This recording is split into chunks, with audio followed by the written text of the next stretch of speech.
So you may have noticed by now that the Harris campaign is up to its eyeballs in celebrity supporters, people with lots of big followings, big voices, whatever it may be.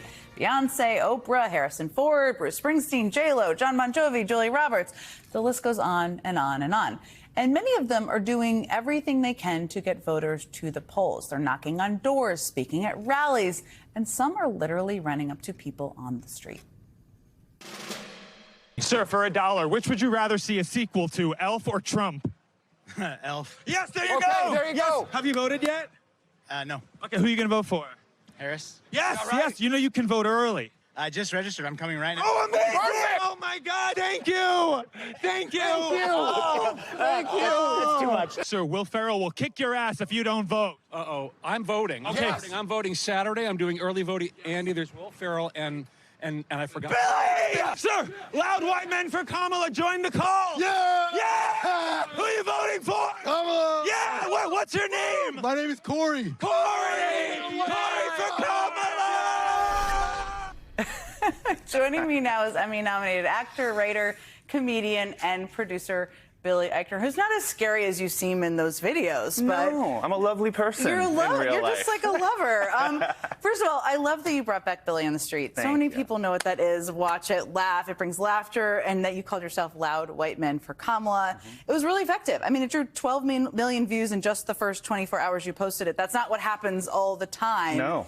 And I just want to ask you, like, how you view what prompted you to do that and how you view the stakes in the moment that made you want to go out and do that with Will Ferrell. Yeah, it's the stakes that prompted me. You know, I have a platform from doing Billy on the Street for many years, and I couldn't imagine not trying to use it.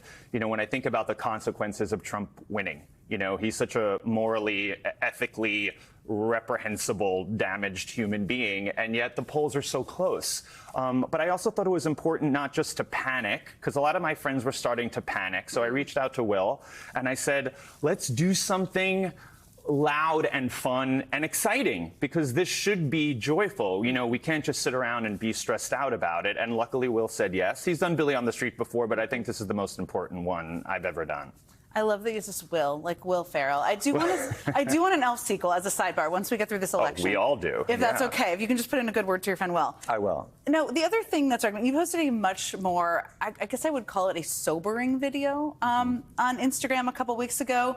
It also got a lot of attention. I want to play a part of it because what it struck me, you are very funny. You're funny in all these Billy in the Street videos, but this was pretty serious and sobering, and I just want to play it and we'll talk about it. He is very, very dangerous, and not in the cool way that some of his fanboys think he is. Okay?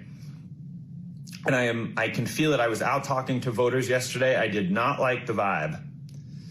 So please do what you can here. You have to vote, especially if you're in a swing state. But we have to do more than vote. We have to knock on doors. We have to make calls or talk to your friends, text your friends, make sure they're voting. So I wanted to play it because it's a little startling from people who follow you so closely.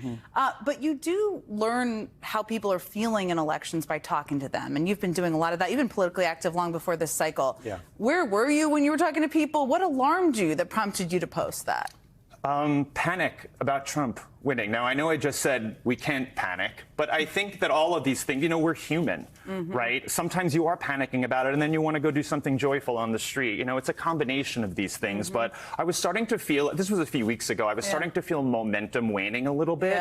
And I just wanted to... Was that the vibes thing? Like what people were saying Exactly, to you? right. And just, you know, it's something, a gut feeling. And I just wanted to wake people up about what the consequences were here. And it's not enough to vote. And this is really my point, because I know we're on MSNBC, and a lot of people have probably voted already and voting for Kamala. I watch a lot of MSNBC myself, but it's almost as important to volunteer as it is to vote. And that's also one of the points I was trying to get across in that video. I've worked with Swing Left for years, and it really makes a difference. And we have 48 hours here to win this thing. We know the polls are super close. You can make calls. You can knock on doors. You can go to swingleft.org/action. And it's easy, it's fun, and it's so much better to feel like you're helping the cause than to just scroll and panic. Even though you're panicking, that will make you feel better.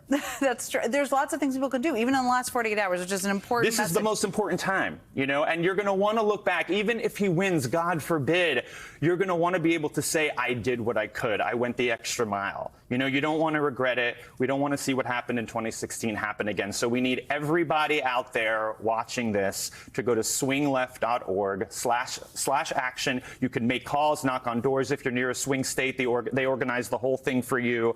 And I'm telling you, we sent 12 buses from New York to Pennsylvania this morning to knock on doors. It's so great to see people. It's beautiful to see people engaging in politics and not just scrolling and not just panicking. It's a joyful thing. So I encourage everyone to do it. That's a powerful message for people to hear. Okay, I want to ask you, as I just mentioned a few minutes ago, I mean, you've been politically active before this. You famously had a campaign to, quote, glam up the midterms. That's right. Which is somebody who's been involved in politics for a long time. I'm like, we always should have glammed up the midterms. I know, yeah. Make them exciting. It was a pretty serious goal. You wanted more younger voters to get involved and engaged in the process. So tell me a little bit about that and how it worked and what you think works and doesn't work to get more younger voters involved, because that's a big question out there in politics. Well, this was 2018, so this is when we were trying to flip the House because Trump was in the White House. Yep. And we needed to flip the House in order to try to get some guardrails against him, right? And we did. But I remember thinking about the midterms and thinking, looking at the statistics, young people just didn't vote in the midterms. Old people don't vote in the midterms. A lot of people don't vote in the midterms. And I thought, what can we do again to make this joyful, to glam it up, And so we went all over the country. We did events, me and Wanda Sykes and athletes and Will Ferrell, and we went all over, and we were just trying to make people more aware of how important the midterms were. And we did flip the House, and young people did come out and vote, and I'm really proud of that. Glamming up the midterms worked. Yeah. Billy Eichner, it was such a pleasure. Thank you for having me. I'm very Thank you for flattered. doing what you're doing and using your voice to be so active. It's really important. Everybody doesn't do that. Thank you. Coming up, if Donald Trump loses, we know what he'll do, but we've been down this road before.